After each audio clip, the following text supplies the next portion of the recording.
ভাই কি লেভেলে লোকেরা আমাদের ইন্ডিয়াতে স্ক্যাম করেছে শুধু ভাবতো হাজার হাজার কোটি টাকা। আজ এই টাকাগুলো যদি আমাদের ইন্ডিয়াতে থাকতো তাহলে সাধারণ মানুষের কতটা উপকার হতো। সের উপকার হতো না ছাই ভাই, সব পয়সাই সরকারি পকেটে চলে যেত। হ্যাঁ, টাকা থাকলে কিছু টাকা হয়তো সাধারণ মানুষের কাজে লাগতো। এই যা সব থেকে বড় মনে হয় 1992 এর কি হর্ষদ মেহতা স্ক্যাম নাকি ওটা না?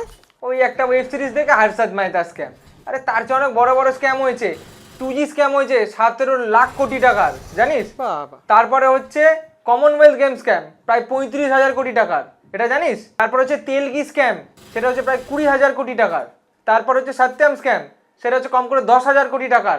ভাই এত টাকা তো সিরিয়াসলি যদি আমাদের এখানে থাকতো তাহলে অ্যাটলিস্ট সাধারণ মানুষের কিছু তো উপকার হতোই।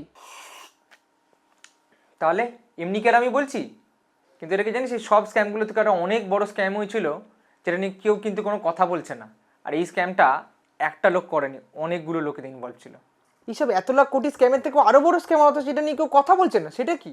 হ্যাঁ, এই স্ক্যামটাতে অনেকগুলো লোক ইনভলভ ছিল। আর সেই স্ক্যামটা হয়েছিল 2025-এ। হ্যালো, ফটোগ্রাফার বলছি।